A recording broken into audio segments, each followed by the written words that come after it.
তাদের মনে হতো টুপি পরাচ্ছি, বেশ টুপি পরছে, যেভাবে বুঝাচ্ছি সেভাবেই বুঝে যাচ্ছে, বেশ বোকা তো, পাগল না রে।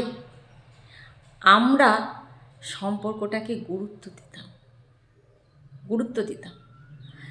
বিষয়টা হচ্ছে, তুমি যে একেবারে ব্যক্তিত্বহীন আমি সেটাও বলবো না, অবশ্যই আছে ব্যক্তিত্ব, তোমার মধ্যেও আছে, ভালো গুণও আছে। কিন্তু বিষয়টা হচ্ছে, এত বড় কথা বলে দিয়েছিলে, ব্যবহারের দিকে আঙুল তুলে দিয়েছিলে। সেদিন আমাকে 1-1.5 ঘন্টা প্রায় ফোন করেছিলে, আমার স্কুল ডকে উঠে গেছিলো সেদিন। সকলে আসছে, খাবার দিচ্ছি, কার সাথে ফোনে ব্যস্ত। তো কথাটা অন্তরে লেগেছিল, তোমাকে বুঝতে দিইনি। তোমার সাথে কিন্তু স্থির মাইন্ডে কথা বলে গেছি। তুমি নিজের মনকে প্রশ্ন করো যে আমি তোমার সাথে কোনো খারাপ বিহেভিয়ার করেছিলাম নাকি সেই ফোন কলটাতে। স্থির মাইন্ডে ছিলাম, বিকজ আমার মনে হতো যে বয়সে তুমি আমার থেকে যতই বড় হও, বেশি বড় হবে না, তবে সম্পর্কে আমি বড়, আমাকে আমার বড়ত্বটা বজায় রাখতে হবে।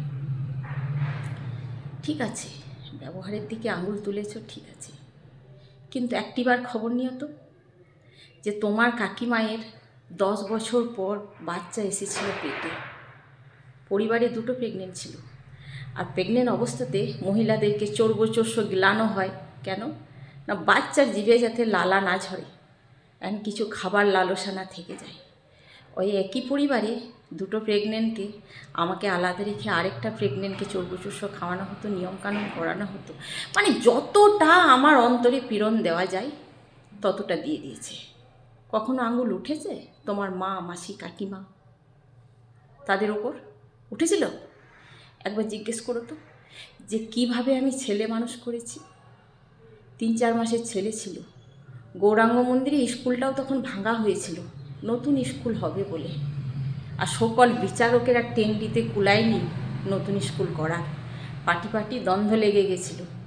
লোকের বাড়িতে স্কুল করতাম, সমস্ত কিছু বাড়িতে, এক হাতে চাল ডালের থলে, এক হাতে জ্বালানির থলে, আর পিঠে থাকতো আমার ছেলে। সেই ছেলেকে নিয়ে আমি স্কুল করেছি অন্যের বাড়িতে। গৌরাঙ্গ মন্দিরে 3-4 মাস বয়স ছিল আমার ছেলে, চোখের পাতাগুলো ঠিকভাবে এইভাবে ফেলতে পারতো না তখন আমার ছেলে, 3-4 মাসের ছেলে। গৌরাঙ্গ মন্দিরে একটা বস্তা পেরে দিতাম। এত বড় গোষ্ঠী থাকা সত্ত্বেও আমি ছেলেটাকে বগলে নিয়ে একটা বস্তা পেরে দিতাম। আর যারা স্কুল থাকতো আসতো আমার কাছে, তারাও তো বাচ্চা, তো একটা বাচ্চা ছেলেকে দেখে তারাও হ্যাপি হতো। অ্যান্ড কী করতো, আমার বাচ্চাকে ঘুরে ঘুরে স্কুলে যে ডিম খেতে দিতাম তাদেরকে ঘুরে ঘুরে খেতো, নাচতো আমার ছেলেকে। যেই আমি স্কুলের কাজে একটু অন্যমনস্ক হয়ে যেতাম, তখন দেখতাম যে 10-20টা কাক আমার ছেলেকে ঘিরে দিয়েছে। তো আমার ছেলে না এইভাবে চোখের পলক ফেলতে পারতো না। আমি দূর থেকে দেখতাম যে আমি কাকগুলোকে যখন আমি তাড়তে যাব, তখন কি যদি বাই চান্স আমার ছেলের চোখে কাকে ঠুকরে দেয়, আমার ছেলের চোখ চলে যাবে। তো ওই ডিমগুলো খাওয়ার জন্য কাকগুলো আসতো, আর আমার ছেলে তাদের মাঝে শুয়ে থাকতো। কখনো খবর রেখেছো কি? আমার ছেলেকে খেতে দিতে পারতাম না টাইমে। শীতের দিনে ভাতগুলো ঝরঝরে থাকে, কিন্তু ঠান্ডা খাওয়া। তো খিদে পেত, আমি 2টো পান্তা ভাত আর একটা ডিম ভেজে নামিয়ে দিয়েছি, যেই নে খা বাবা, এখন আমার অবসর নেই। আমার ছেলে 3-4 বছর বয়স থেকে বুঝতো আমার মায়ের অবসর হবে না। বাচ্চা ছেলে তো, তারা ঘন ঘন ঘুমাবে, ঘন ঘন খাবে। তো রান্নার টাইমে ঘুম পেলে আমাকে বলতো, মা আমি একটা বালিশকে জড়িয়ে রেখে ঘুমিয়ে যাচ্ছি, তুমি রান্না করো। খবর রেখেছো? আমার ছেলেকে গরু ছাগল দিক দড়ার মতো শাড়ির পাড় দড়িতে বেঁধে রাখতে পারি না, দড়িতে পশু তো নয়, শাড়ির পাড়গুলো ছিঁড়ে পায়ে বেঁধে রাখতাম। আর মাঝে একটা গুঞ্জ গাড়া থাকতো গরু ছাগল দিক দড়ার মতো, যে খেলে বেড়াবে, সামনে রোড, বাই চান্স রোডে না চলে যায়, বিপদ না হয়ে যায়। খবর রেখেছো? আমার ছেলেকে কাজের সূত্রে হয়তো পাশের বাড়ি সেকেন্ডের মতো গিয়েছি, কি না ঘুমাচ্ছে, শিকলটা তুলে তুলে যেতাম, উঠে যেত, 1.5-2 বছর বয়স উঠে যেত।